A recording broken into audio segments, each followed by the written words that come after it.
Good afternoon.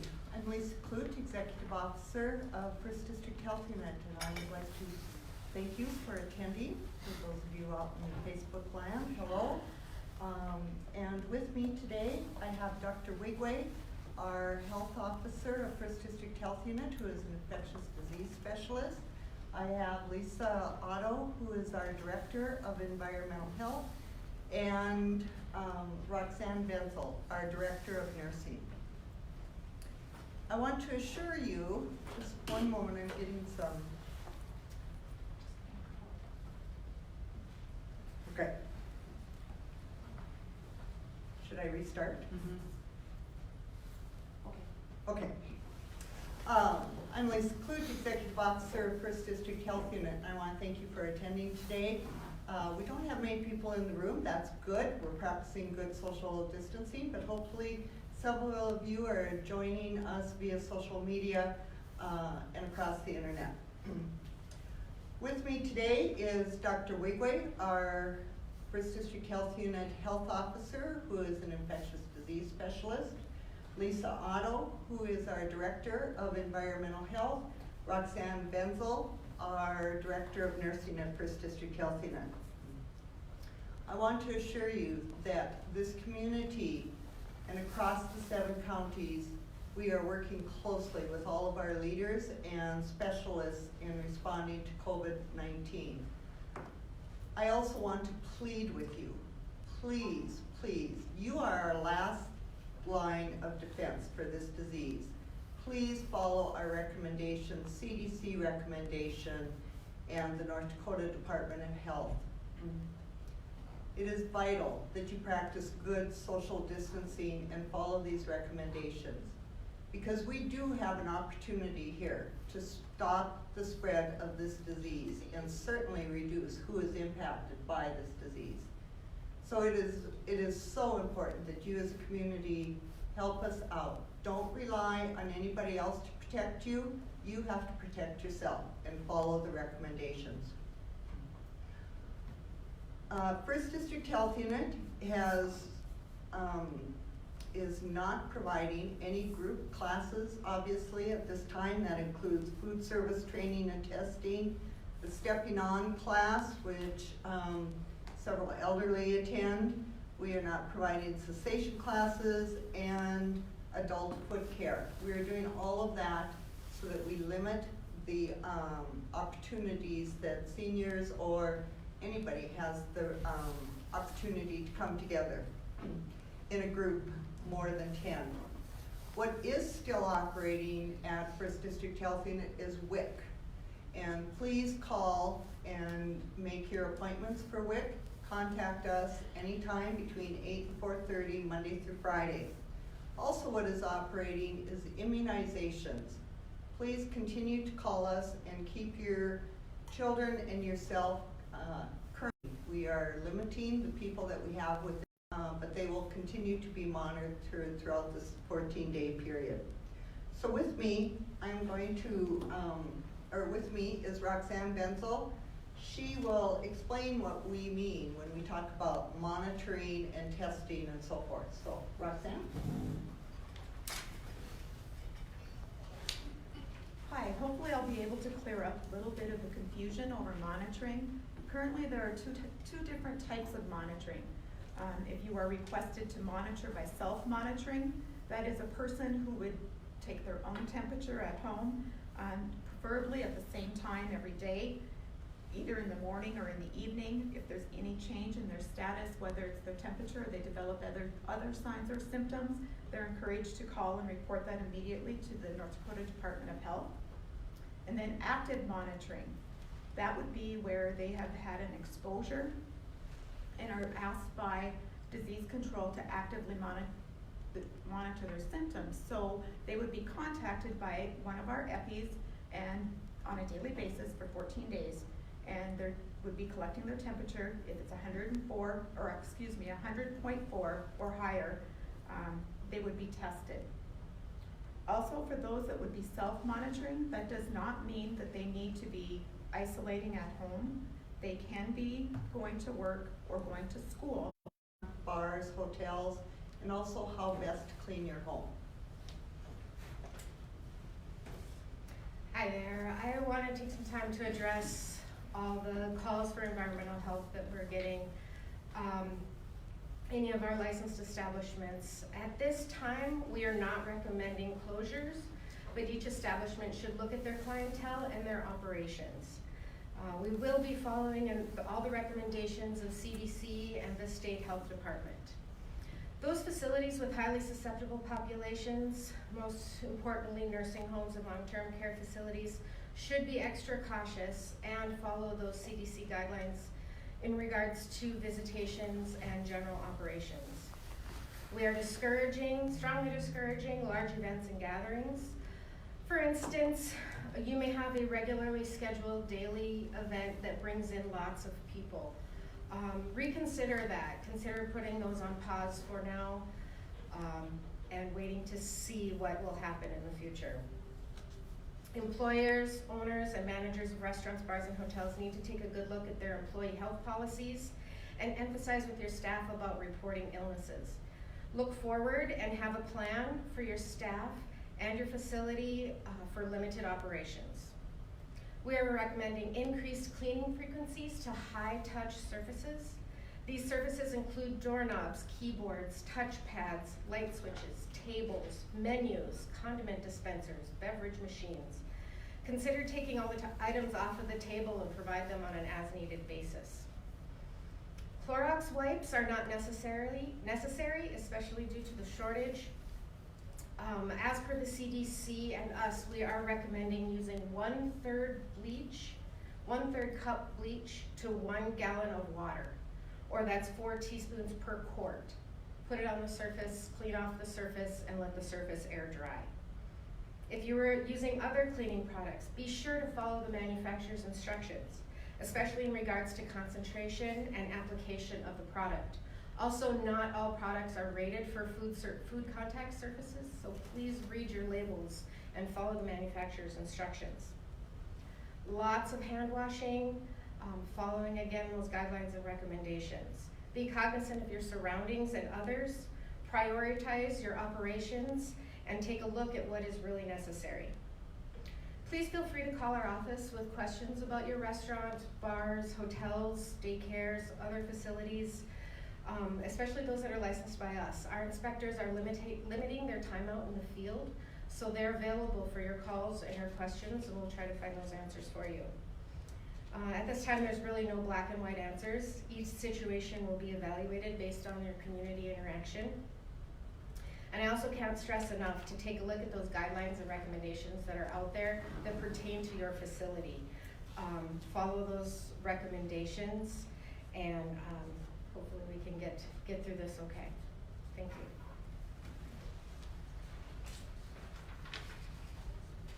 Thank you, Lisa. I would now ask Dr. Wigway to join us, and he has some information regarding the COVID-19 infection, and he is our First District Health Unit Health Officer as well as an infectious disease specialist. So, welcome, Dr. Wigway.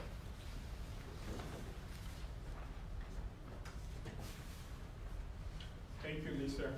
And thank you all for coming here this morning. I think we'll be available for questions. Yes. Okay. So what we know so far about COVID-19, we know it's a virus that affects the respiratory system. It's transmitted by what we call droplets. So if somebody coughs it up or sneezes it up, you can pick it up if you're close, 3 to 6 feet close to the person. You can inhale it into your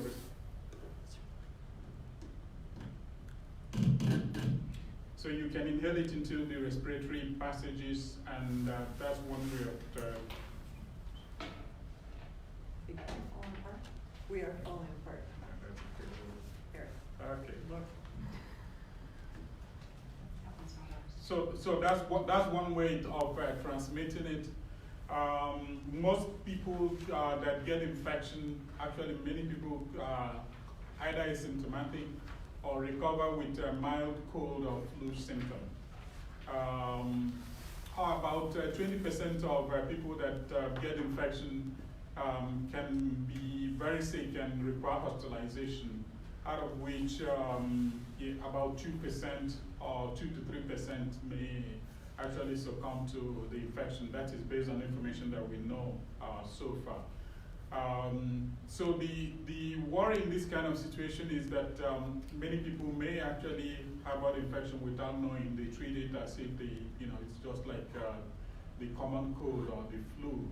And the danger is that they may transmit it to somebody else, especially those who have underlying other medical conditions such as diabetes or heart disease or lung disease, who might now get very sick and be on a respirator or require prolonged hospitalization with other complications.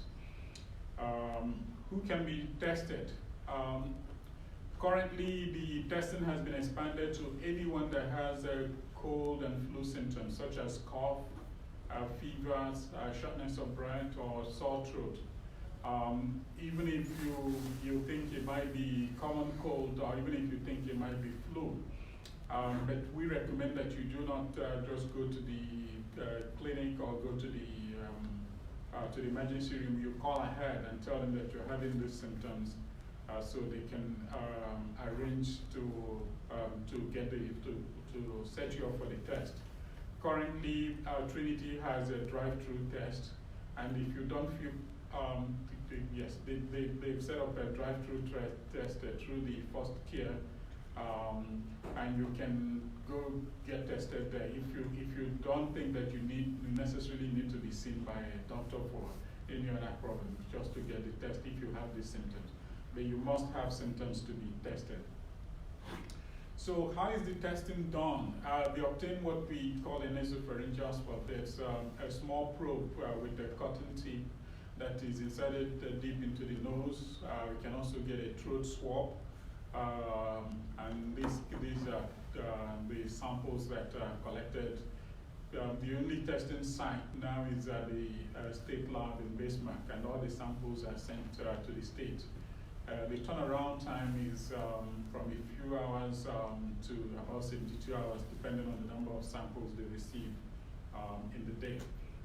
So if the test is done, the results are called back to the lab where the sample was collected from, and you'll be notified. You will be notified if the test is positive.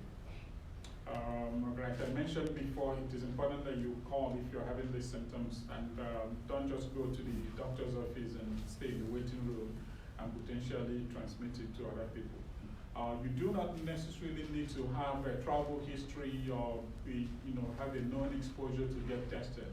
But if you're exposed to someone either within the state or out of state that you suspect may have it, let when you call, let your provider know, or let any clinic where you're going to know that information, so they can get you in, get tested, and get out before transmitting it to other patients. So what you can do to protect yourself, the social distancing has been talked about. Hand washing is very important. Avoid a crowded environment. If you're sick, please do not go to work, even if you think it's just a common cold, or even if you think it's just a flu. In fact, if you have flu, you should not go to work so you don't transmit it to your co-workers. You should stay at home until you recover. And if you think you're getting sicker, you should call and get tested for COVID-19. Because even if you think it's a common cold, it may turn out to be COVID-19. And like I mentioned earlier, about 80% of people that have COVID-19 just have symptoms of common cold, and that's all. I need you to keep your voice up. Okay. People are having trouble hearing, so you gotta okay. kind of yell for us. Okay, I'm not. Right. But I hope the information that I passed on was clear enough for people to understand. Okay. I think that's about it, unless somebody has any questions. I have a question. I need clarification on two things. Okay. You mentioned that there's currently drive-through testing, but I wasn't able to discern exactly where that's at. The drive-through testing site is in the basement of Trinity Medical Arts. Okay, so it's literally not drive-through though. Well, I mean, you can't yeah, drive no. up to the basement. No, not, So- it's not currently set up the way other centers have it, you know, that's from what I've seen. Part of it is because of, we don't have, because of the weather, we can set it up, in the parking lot. We have to have everything, an empty room and the place for the person collecting the test to gown up and wear the protective gear. So that's the best drive-through that we can get right now. So what do people do? What do you want people to do? Because you Call ahead Yeah, and call- arrange for a drive. Yes, good. call ahead. Call ahead and they will direct you on where to go. What number? Because this is a place where people can actually just show up if they have symptoms, right? Yes, if they just have symptoms and all they want to do is get tested for the COVID-19, they can. They can just show up.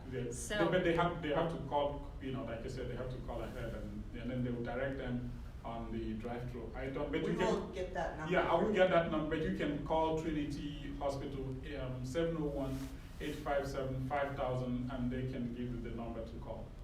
All right, when did this change? Because yesterday, I have a personal connection to a patient who presented at Trinity Hospital with sore throat, bad headache, and a temperature, and was tested for flu, tested negative, and was sent home.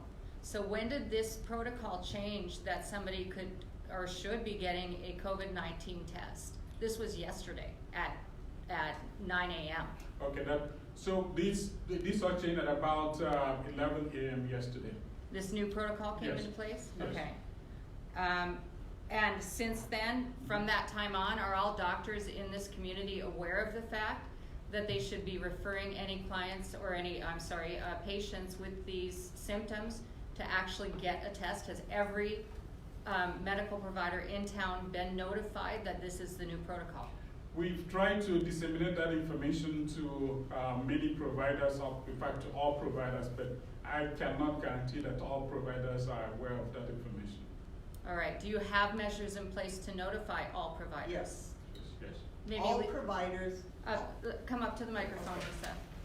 all providers receive health advisories through the North Dakota Department of Health. And so they receive that information as we do when protocols change. And so there is a North Dakota-wide network communication of all healthcare providers that receive that information. Do we have enough tests? Dr. Wigwam? So part of the limiting factor that we have currently is the specimen, what you use to collect the specimen. We are ordering some more in, but we do not have unlimited supply at this time. So there might be some limitation due to that. Okay.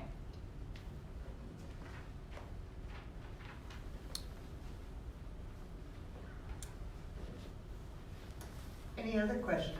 Yes? Just triple checking off of what she said. So even with the testing location, you still want them to call, correct? Correct. It's not That's just correct. show up. You do want people to That's call correct. ahead. Call ahead at that number.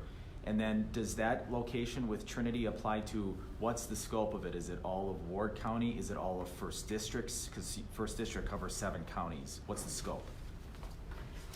I'll let Dr. Wigwam answer that. You may as well stay standing, doctor. Okay, you don't necessarily have to live in Ward County. As you know, Trinity caters to patients from outside Ward County. If you have a provider within Trinity network, you can call your provider's office and they can direct you. And if you live within Ward County or you're driving through the area and you're having symptoms and you need to be tested, you can call Trinity ahead and they can arrange for you to get tested. They will need to collect, you ask them why it's, part of the logistics we run into, the person will need to be registered, collect some basic information, collect some information on the symptoms before administering the test. So it's not classically, drive-through, like you can just drive up and get it done. So they will need to get some information from the patient and register them and then collect the sample. There are, the patient I'm talking about is probably not the only one who, up until 11 a.m., was sent home. Should those patients, should they come back? Do they make a phone call? I mean, they already pre-qualify for all the symptoms. What does this patient, as an example, do now that you've released this information? Do they still have to go through their provider, or can they just show up? No, we don't advise that they just show up. I would suggest that they call their provider and tell them that they're still having these symptoms, so that the provider can arrange for them. They will be good candidates for the drive-through because we already have the basic information on file, and so somebody can meet them at the drive-through window and administer the test. And this is the same place where we go to get our blood drawn and all that. This is in Trinity Hospital? No, Or is this medical arts. Medical arts. So this would be the same place we go to when the doctor sends us to give us a specimen? No? It's on the same level, but it's not the same place. All right, so we want to avoid people coming to that. So when you go downstairs, let's talk them through. When you go downstairs at Medical Arts, we would certainly don't want your regular lab to be overwhelmed. So where do they go from there? No, it's not in the regular lab. It is in the parking lot. There's an underground parking lot in Medical Arts. That's where they go to. Will you have signage that lets people know? So, like I said, if you call, they'll direct you as to where it is. So yes, if you're driving on, but the most important thing is don't just drive up there and expect call so that they expect you and they know you're arriving and they have your information. So is the underground parking lot in Medical Arts. It's Okay. not where you go for a blood draw for. Right. Yes. Dr. Wigley, is it fair to say that the test has to be ordered by a physician, a specific physician, before they get to to the drive-up? That information, I'll have to verify it and, whether that necessarily have to be ordered by a physician. That issue was not addressed at yesterday's meeting, whether, it has to be ordered. But if you meet this criteria, you qualify for a test. So, I'm assuming that you don't have to, like I said, you don't have to see a physician before the test can be done. So if you meet the criteria, there should be somebody able to order the test and have it done. can we go back to something that was mentioned? I'm not sure if it was Roxanne or if it, who it was, or if it was Lisa, about the transmission. We talk, or maybe it was you, doctor. We talk about droplets. Yeah. Sorry, you're still up. Okay. We talked about transmission. Yes. And how primarily if I were to cough or sneeze on you, Yes. that would be the most likely way that you would catch this. Correct. But let's talk a little bit about transfer on surfaces, because we're all doing our best, hopefully, Yes. to sanitize, sanitize surfaces. Mm-hmm. But I've gotten a lot of questions about how long, and you may not be able to answer them, about whether or not if I cough on a surface and someone touches that surface and then rubs their eye, whether or not it's transmitted. Can you talk about that? So we don't have too much information about that, like how long it survives on a surface. We know that the cleaning procedure that was outlined, can get rid of the virus. But how long it survives if somebody coughs on it, we don't. At least I haven't seen any report on the actual number of hours it survives on the surface. But what I would guess, the risk would depend on how long it's been on the surface. So if somebody coughs and left this room on that surface for 4 hours ago, and you touch the surface, the risk is probably low or non-existent. Versus if somebody just coughed on it and a few minutes ago, and you touch it, and then rub your eye or rub your nose or rub your mouth. So the risk is relative depending on how long it was deposited on the surface, but the exact number of hours or number of minutes. I don't think anybody can tell you that. The other thing is also dependent on the amount of virus that was shared on the surface. So if the person is just beginning to share the virus and coughed up just a few, a few counts of the virus on the surface and you touch it, the infectivity may not be as high as somebody that is really sick and is shedding a lot of virus on the surface. So there are so many factors that can affect how transmissible it is if you touch a surface. If someone tests positive, how quickly will we be notified if another person tests positive? The protocol for now, the state would notify the person. They will notify the doctor who ordered the test or the lab where the test was done, and they will follow up. Somebody from AP will contact the person and do contact tracing to find out, possibly how the person contracted infection and all the contacts that the person has had since they were potentially exposed or infected. But how soon after you do the test and when you get the call depends on if it's collected, it gets sent to Bismarck, so it may take up to 24 hours or longer, because depending on what time of the day it was collected and where it was collected and what time they get it in Bismarck and what time they run the test. For most times it takes anywhere from 24 to 72 hours. So to be clear, the tests are, if they're taken in Minot, they still need to be sent down to Bismarck at the state health officials department to be tested, and that takes 24 to 72 hours. That's correct. Okay. I had a question for Lisa.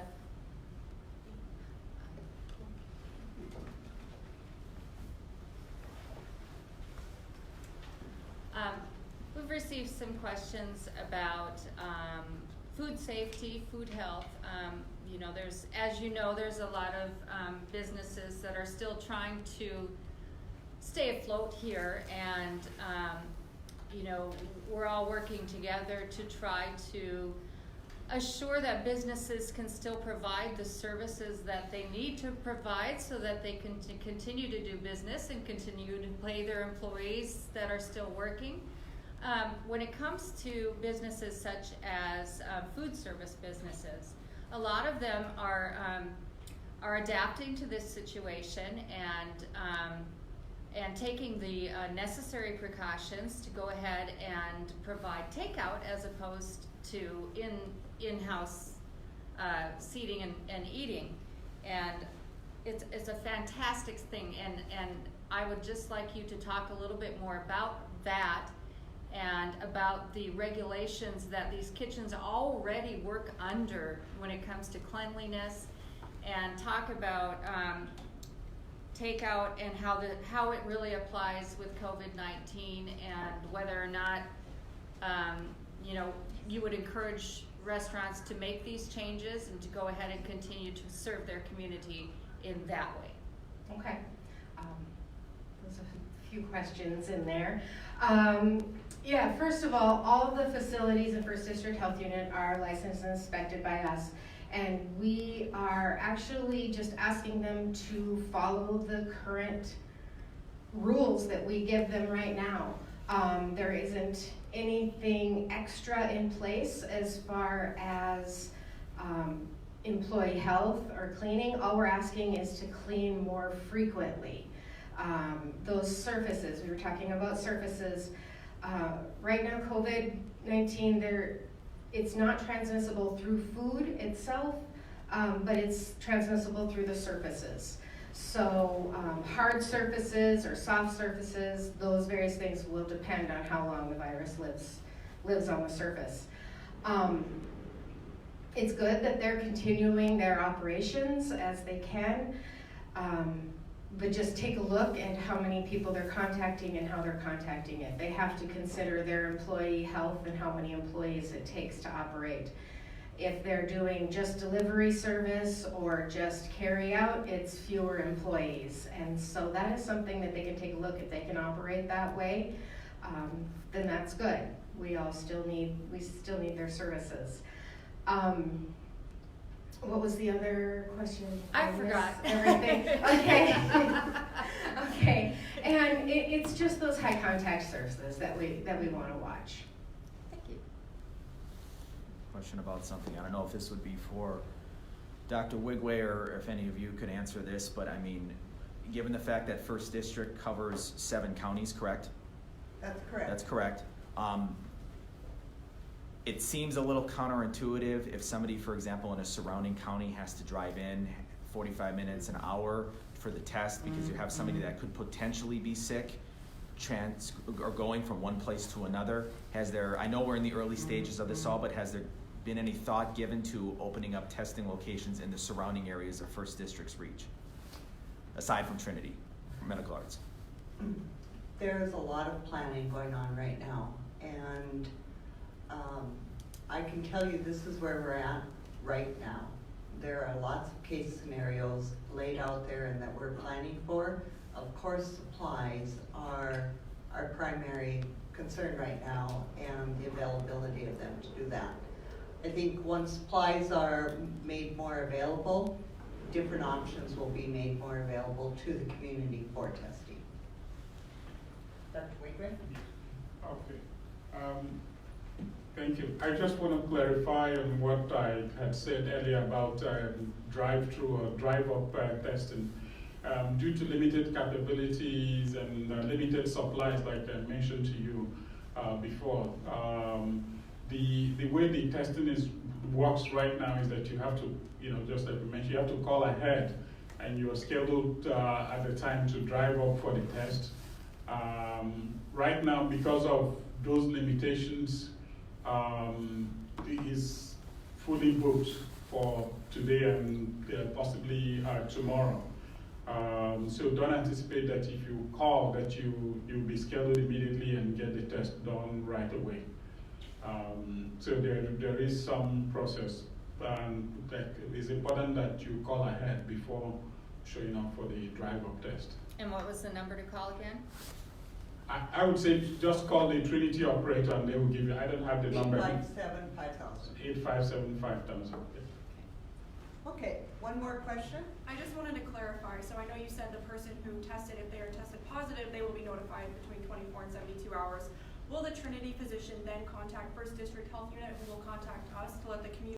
Leave it up to this, but I anticipate that yes, that there will be more press conferences as things change. Okay, and just a reminder, in all of the 7 counties, they can contact their healthcare provider for testing. So in the rural areas, you can contact them.